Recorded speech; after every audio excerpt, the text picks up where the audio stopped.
시청자 여러분 안녕하십니까. 초대석의 서하나입니다. 유엔이 현재 전 세계적인 인구가 70억만 명이라고 발표했습니다. 오는 2050년에는 90억만 명으로 늘어날 것이라고 예상했는데요. 이렇게 인구가 늘어나면 또 늘어나야 할 것이 있습니다. 바로 식량이죠. 하지만 현재에도 물 한 모금, 쌀 한 톨이 없어서 어려운 생활을 이어가고 있는 사람들이 아주 많습니다. 이럴 때 곤충을 이용한 미래 식량 연구가 활발하게 이루어지고 있는데요. 우리 지역에서 남들보다 먼저 연구한 분이 계십니다. 티브로드 전주 초대석. 오늘 이 시간에는 전 전북대학교 연구교수, 미래식량연구가 이삼구 박사 함께합니다. 박사님 안녕하세요. 네, 안녕하세요. 네, 저희 티브로드 뉴스에서 처음 소개해드렸었는데 네, 초대석은 처음입니다. 시청자분들께 인사 한 말씀 부탁드립니다. 예. 안녕하세요. 이삼구라고 합니다. 저는 이 미래식량, 즉 이 곤충이 미래식량이다라고 하는 이 부분에 대해서 이제 한 3년간 연구하면서 관련 특허를 출원을 하고 이제 그 상품화나 제품화 그리고 이런 건강기능식품화 그리고 농가 또는 고령층의 일자리 창출 이런 부분에 대해서 관심 있게 연구하고 있는 이삼구입니다. 앞으로 더욱더 열심히 노력을 하겠습니다. 제가 앞서도 말씀을 드렸는데 실제로 저희 피부에는 아직 와닿지 않아요. 식량이 부족할 거라는 것이. 네. 오히려 넘쳐나서 음식물 쓰레기를 좀 조절해라 이런 뉴스만 늘 들려드렸는데 현재 상황이 어떨까요? 그것은 어찌 보면은 착시 현상하고 비슷합니다. 네. 우리는 지금 우리 식량 자급률, 쌀 자급률 80%를 제외하게 되면은 우리가 사료와 곡물 작물의 이 수입이 거의 95% 이상을 우리가 수입에다가 먹고 사는 그런 처지입니다. 네. 그런데 이제 우리가 지금 음식물 쓰레기가 굉장히 많이 나오고 있고 음식물이 우리가 넘쳐나고 풍요로워 보이지만 이것은 어디까지나 수입을 통해서 우리가 지금 충당을 하고 있기 때문에 만일에 세계 어느 지구촌 한쪽에서 문제가 생기게 되면은 우리에게는 바로 직격탄이 되는 것입니다. 그래서 지금 뜨고 있는 게 곤충 산업이잖아요. 네, 그렇습니다. 선진국에서는 앞다퉈 연구하고 있다는 얘기 들었어요. 네. 지금 이제 유엔의 FAO, 즉 유엔 식량 농업 기구에서 제안을 하고 네덜란드의 와게닝겐 대학교에서 이제 그 연구 결과를 발표해서 현재 선진국 각국들이 연구를 하고 있는데요. 지금 우리 대한민국 대부분의 많은 사람들이 곤충 하면은 좀 우리보다 못 사는 나라, 뭐 베트남이나 뭐 캄보디아, 라오스, 중국 이런 길거리 음식으로만 생각을 해왔지. 정말로 유엔에서 이게 미래 식량으로 제안을 하고 앞으로 연구를 하고 있는 이런 부분들은 다소 생소하기 때문에 또 이제 지금 현재 선진국에서 제품화되고 있고 레스토랑에서 팔고 있는데 좀 다소 비싸게 팔고 있어요. 그래서 일반적으로 여행을 하시는 분들이 그런 식당 찾기가 굉장히 어렵습니다. 또 비싸고 일반인들이 찾기도 어렵고 그래서 지금 이런 부분이 우리가 조금 늦춰지고 있는데요. 우리도 앞으로 빨리 진행을 해야 되는 그런 산업임에 분명합니다. 박사님께서는 또 특히 귀뚜라미 박사라고 불릴 만큼 귀뚜라미 연구에 아주 치중해 계세요. 현재 산업 규모는 어느 정도 되나요? 지금 우리 귀뚜라미뿐만 아니라 우리 대한민국의 그 2020년 기준으로 볼 때, 2015년을 볼 때 지금 정부에서 내놓은 추산액이 한 3천억 정도의 규모를 보고 있습니다. 보통 이것은 이제 사료용 이걸 하고 있는데 2020년을 우리가 이제 놓고 볼 때 약 1조 정도를 정부에서 보수적으로 생각을 하고 있는데 이 귀뚜라미는 이제 앞으로 여기 차지하는 포션이 날로 더 커질 것이라 생각합니다. 그 이유는 이제 잠시 말씀을 드리겠지만 요것이 이제 앞으로 수조 원에서 수십조 원까지 우리가 성장할 수 있는 그런 몫이라고 생각합니다. 그럼 정부 정책도 좀 도와줘야 될 것 같은데요. 지금 이제 우리나라는 이제 곤충 산업이 이제 태동하는 단계이기 때문에 이렇다 할 특별한 많은 전문가들이 계시지 않고 또 식용을 하시는 이런 연구하시는 분들도 드물고 요리하시는 분들 드물고 하기 때문에 앞으로 시간이 2, 3년 지나고 4, 5년 지나면서 각 대학에서도 관련 학과가 생겨나고 이렇게 되면은 더 산업이 활성화될 것 같습니다. 근데 곤충을 먹는다는 게 사실 아직 좀 낯설어요. 이제 좀 친숙한 곤충이라고 하면 뭐 술안주로 나오는 번데기라든가 아니면 옛날 어르신들께서 드셨던 메뚜기, TV에서 잘 봤던 뭐 밀웜, 뭐 그 정도인데 식용이 가능한 곤충이 대체 어느 정도 되는 거죠? 지금 우리나라 위주로 먼저 말씀을 드리자면요. 우리나라에서는 지금 현재 기존의 세 가지 백감장하고 그다음에 번데기 그리고 이제 메뚜기가 있는데요. 그것들은 이제 과학적인 방법이 아니라 종래 우리가 옛날부터 먹어왔던 그런 관습적인 부분에 의해서 이제 식용으로 식의학처에 등록이 되어 있는 것이고요. 그다음에 이제 이번에 우리나라에서도 이제 과학적인 방법에 의해서 이제 한 네. 부분이 흰점박이 꽃무지 애벌레가 지금 지난달에 되었고요. 네. 그다음에 밀웜, 우리말로는 쌀거저리 또는 갈색거저리라고 하는데 그것이 7월 달에 됐습니다. 그것이 현재 5가지가 돼 있고 네. 이제 남은 것은 장수풍뎅이 군뱅이 애벌레라고 해서 길이가 굉장히 크고 굵은 그 군뱅이가 있어요. 네. 그 애벌레를 이제 식용으로 현재 추진하는 단계에 있고 귀뚜라미가 나중에 진행이 되었기 때문에 이제 귀뚜라미 조만간에 우리 식용으로 식품 원료로 이게 등록이 될 것입니다. 근데 그 귀뚜라미 분야에 있어서 박사님께서는 대량 생산에 대한 특허도 네, 보유하고 계시다고요? 그렇습니다.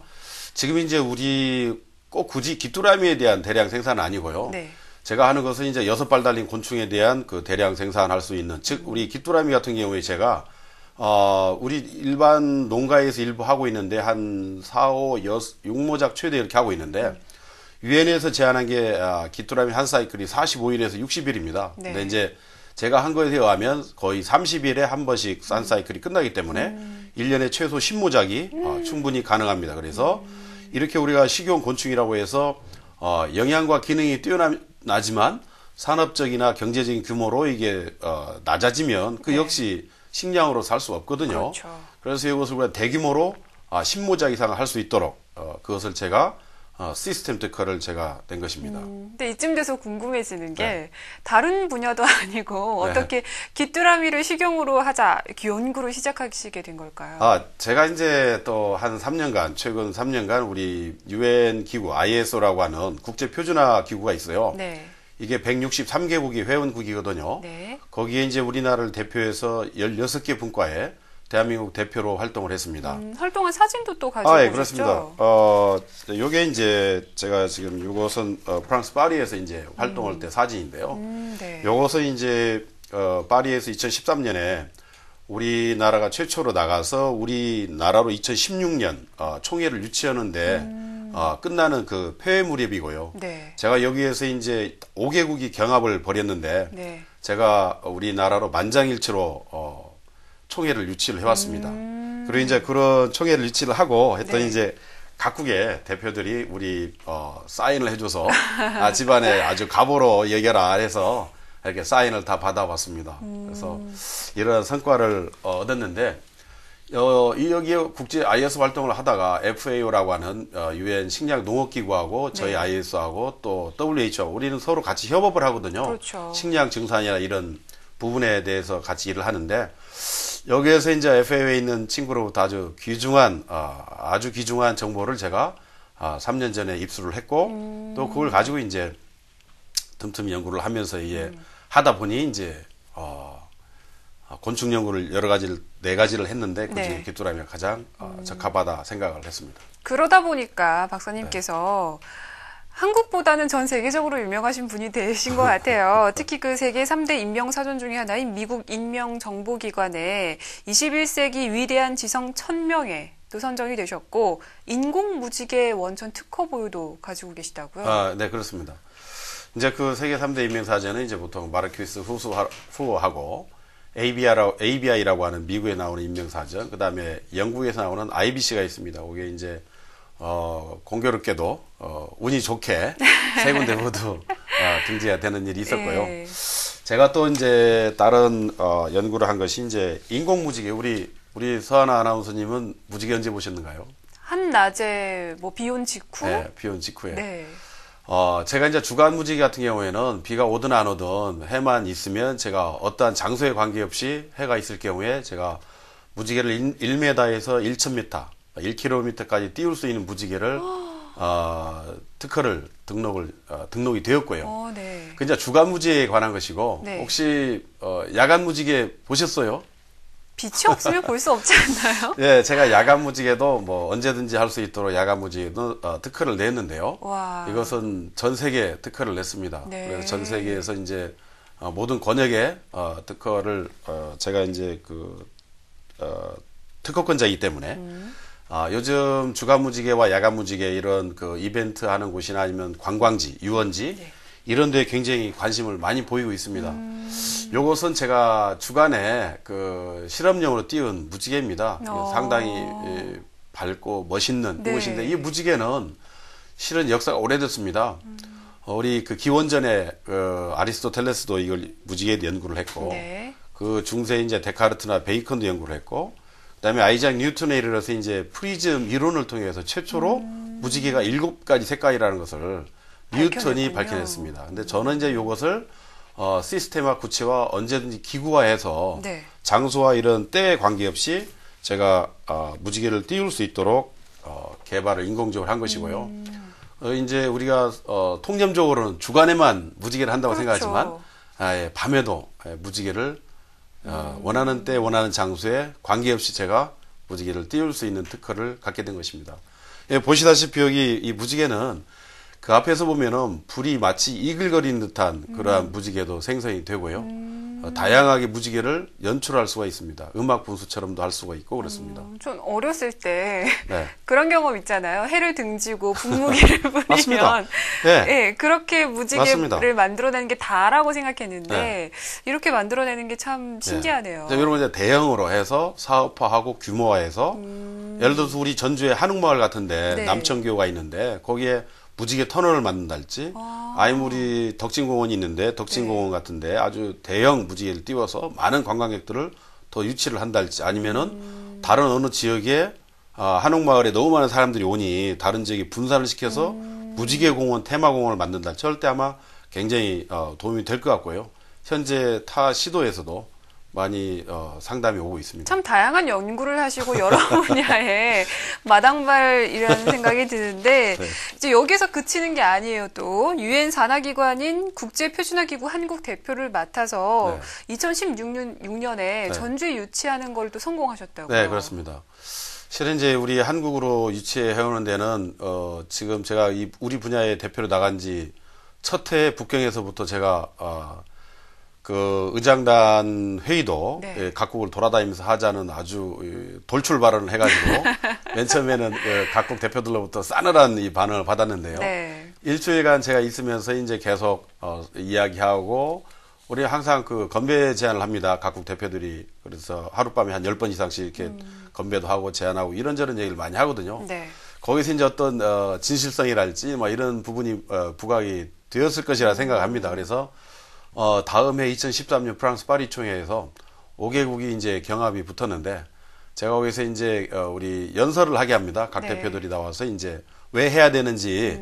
그래서 이제 우리가 비록 처음 오고 이제 2년째이지만 그 사전에 일주일 동안 우리 문화와 예술, 특히 우리 아리랑으로 제가 그분들의 마음을 사로잡았습니다. 그래서 문화를 통해서 이런 국제 활동하는데 굉장히 큰 도움이 되었었고요. 그래서 저는 문화를 사랑합니다. 그래서 그래서 굉장히 큰 도움을 많이 받았습니다. 이렇게 많은 분야에서 활동을 하시면서도 또 특히 귀뚜라미에 이제 네. 많은 연구를 하고 계시는데 아까 근데 박사님께서 말씀하신 것처럼 여러 가지 곤충들이 있어요. 네. 근데 왜 하필 네. 귀뚜라미였을까요? 네. 그 단어는 여기 우리 SK에서 이제 그 경영진과 이제 노소영 관장님 그분이 그 서울의 장충동에서 할 때도 왜 하필이면 귀뚜라미냐고 그랬는데 똑같은 질문이십니다. 네.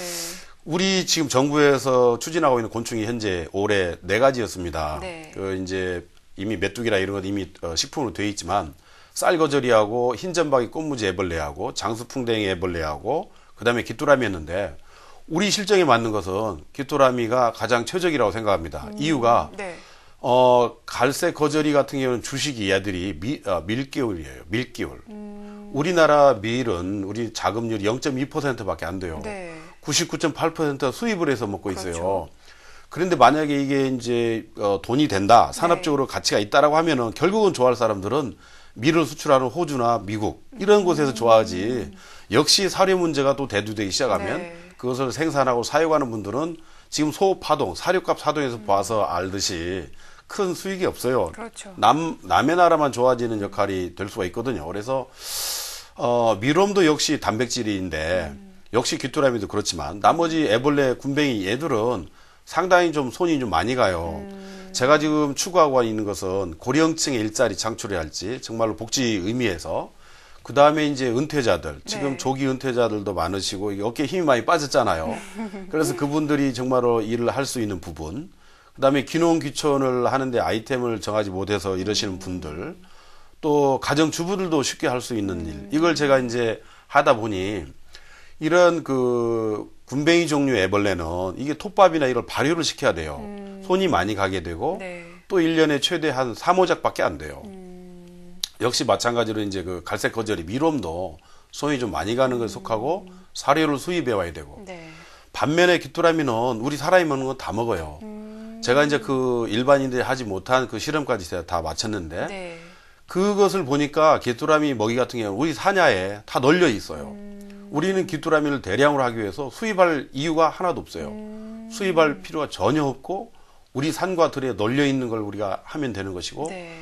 우리가 농민들이 농사 지을 때 비료나 농약을 하지 않아도 할 수 있는 게 산에 널려 있습니다. 우리 그걸 하면 됩니다. 그래서 그런 부분 통해서 보니까 결국은 사료 문제가 없고 일손이 덜 가고 그다음에 언제라도 우리가 먹이를 구할 수 있는 그래서 우리 실적, 우리 대한민국 실적 맺는 것은 귀뚜라미가 최적이라고 생각을 합니다. 저비용 고효율로 따졌을 때 귀뚜라미가 최고다라는 맞습니다. 말씀이시군요. 예. 근데 이렇게 귀뚜라미가 최고인데 제일 중요한 건 팔려야 하잖아요. 맞습니다. 완주군 와일드푸드 축제에 한번 출품하셨다고요. 예, 그렇습니다. 제가 이제 요것은 실험한 지가 지금 3년이 됐는데 3년 동안 전국의 지인들에게 많이 이것을 맛보기용으로 시식용으로 이렇게 했는데 네. 모두가 한결같이 좋다는 반응이 있었고요. 특히 여기는 기능이 아주 우수합니다. 네. 이게 술 드시는 분들 헛개나무 많이 얘기하시는데 헛개나무 2배 이상의 숙취 해소 효과가 있고요. 굉장히 빠른 속도로 우리 간을 좋게 하고 그 다음에 이제 이것은 지금 이제 귀뚜라미 요리를 하기 전에 이거 지금 이제 건조를 해서 여기에 이제 마늘이랄지 뭐 이런 그 청양고추랄지 살짝 네. 해서 하면은 최고의 술안주가 되고요. 여기에는 또 영양이 또 아주 탁월한데 네. 이 귀뚜라미 한 마리에 70%가 단백질이에요. 그리고 얘들은 지방인데 어떤 지방이냐면 오메가3 불포화 지방이에요. 네. 그리고 철이나 인과 같은 무기질과 비타민이 굉장히 많이 포함이 돼 있어요. 얘들이 소고기와 돼지보다 훨씬 더 나은 천연 고단백질. 얘들은 전혀 GMO를 섭취하지 않는 사료로 먹고 자란 이 아이들이고 그 다음에 무기질 비타민이 풍부하기 때문에 정말 우리 환경을 보호하고 지구를 보호할 수 있는 그러한 고급 단백질원이 되는 것입니다. 그래서 이제 이런 귀뚜라미가 그런 부분도 있고 또 화장품 원료로 아주 탁월한 미백의 특이성을 가지고 있습니다. 네. 예.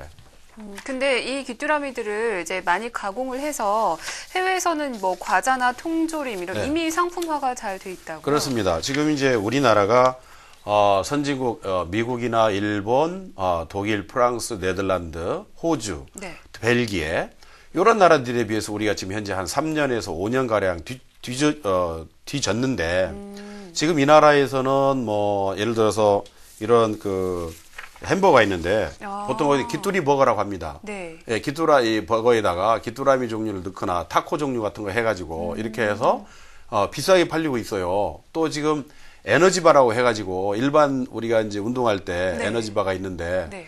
이게 미국에서 하나에 낱개로 한 900원 정도 해요. 근데 이게 귀뚜라미를 한 30-40% 들여놓으면은 네.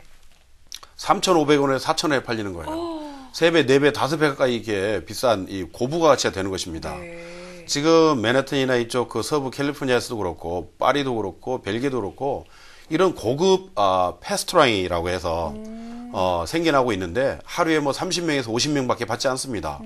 굉장히 비싼 고급 식당에서 현재 하고 있고 이러한 그 셰프들도 연구를 하고 있고 아마 우리나라도 곧 조만간에 이러한 그 곤충을 이용한 요리와 고급 레스토랑들이 생겨날 것이라 생각합니다. 네, 아까 말씀하신 것처럼 GMO처럼 이제 유전자 변형 물질을 먹지 않고 그럼에도 불구하고 뭐 이산화탄소 발생을 시키지 않으면서 우리가 단백질을 안전하게 먹을 네, 수 있는 제품이잖아요. 그렇습니다. 네. 어떤 음식보다 좀 친환경적이라는 생각이 드네요. 네, 그렇습니다. 우리 이제 이 곤충이 특이점이 있어요. 지금 우리 메탄가스가 지금 우리 지구 온난화의 주범이지 않습니까? 그렇죠. 지금 이 온실가스가 우리 전 세계에서 내뿜는 차량의 메탄가스보다도 우리 축분, 소나 돼지가 내놓는 축분에서 나오는 메탄가스, 그 다음에 트림이나 축분에 뿐만 아니라 방귀에서 나오는 그 메탄가스 전체 양이 전 세계에서 나오는 차량보다도 메탄가스 양이 많습니다. 그래서 심각하네요. 우리 지금 UN FAO에서 이 보고한 자료에 하면 지금 이 축산 분야로 인해서 우리 지구의 기후 변화에 네. 지금 대응을 못했지만 그의 주범이 되고 일례로 우리가 어느 정도 깨끗하냐면 이 귀뚜라미 같은 경우에는 이 메탄가스 양이 이 가축에 나오는 것은 1%도 안 돼요. 쉽게 말해서 이제 귀뚜라미 변이 있는데 네. 귀뚜라미 변을 한 손에 제가 이만큼 들고 밥을 먹어도 됩니다. 그 정도로 냄새도 안 나고 아주 깨끗해서 이 또한 버릴 것이 아니라 네. 아주 고급 천연 유기질 비료로 또 쓸 수가 있어요. 아주 단단하게 나오거든요. 네. 그래서 그것을 다시 또 해서 자연 순환형으로 우리가 또 쓸 수 있기 때문에 버릴 것이 아무것도 없는 것입니다. 그래서 아주 미래에 친환경적이고 고부가치를 안겨줄 수 있는 그러한 미래 식량이다라고 제가 외치고 다니는 것입니다. 저비용에 고효율에 맞습니다. 고부가가치에 네, 정말 버릴 게 하나도 없는데 게다가 박사님께서는 이곳저곳에서 마당발로 아주 활동을 잘 하시고 또 말씀을 나눠보니까 아주 기운찬 에너지가 앞으로 이제 귀뚜라미 때문에 그렇습니다. 희망찰 것 같은데요. 앞으로의 행보가 어떨지 도민 여러분들께 한번 네. 각오 한 말씀 부탁드립니다. 지금 제가 이제 전국을 다니면서 이런 곤충 미래 식량입니다라고 얘기를 하고 다니고 있는데요. 특히 이제 우리 전라도 같은 경우는 지자체 완주군에 우리 박성일 군수님이 역점적으로 요 곤충 산업을 육성하시기 위한 그런 계획을 가지고 지금 예산을 투입하려고 하는 그런 계획을 가지고 계십니다. 이런 것처럼 우리 각 지자체에서는 요 곤충 산업이 육성이 되도록 즉 사료를 우리가 1년에 10조 이상을 우리가 수입을 해오는데요. 이게 우리가 사료 시장 5조 이상을 막을 수가 있어요. 수입방을 할 수가 있고 하기 때문에 사료로도 쓰는 곤충을 우리가 생산할 수 있도록 하는 부분과 그 다음에 식용으로 하는 부분, 이게 수십조 시장인데 이런 부분을 지자체에서 특히 우리 전라북도가 농도이니까 우리 많은 정치인들 분께서 이런 부분의 예산을 확보할 수 있도록 하거나 아니면 선제적으로 우리 전라북도에서 대응을 하거나 이렇게 하게 되면은 우리 전라북도에 낙후된 우리 전라북도가 더 많은 고부가치 산업에 있어서의 메카가 될 수 있다라고 생각을 하기에 저는 앞으로도 계속 그런 부분에 이야기를 많이 하고 또 일자리를 만들어내는데 조력을 미력이지만 할 생각을 가지고 있습니다. 네, 오늘 말씀 고맙습니다, 박사님. 예, 감사합니다. 네, 오늘 말씀을 나눠보니까요. 곤충은 더 이상 영화 속에 나오는 그냥 그런 혐오식품이 아니라 미래 식량 자원 가치로 아주 훌륭하다라는 생각이 듭니다. 이상구 박사님의 도전이 아주 가치 있는 결과를 낳아서요. 식량 부족 국가도 도울 수 있는 아주 가치 있는 산업이 되길 바라봅니다. 이 시간 여기까지 하겠습니다. 시청해주신 여러분 고맙습니다.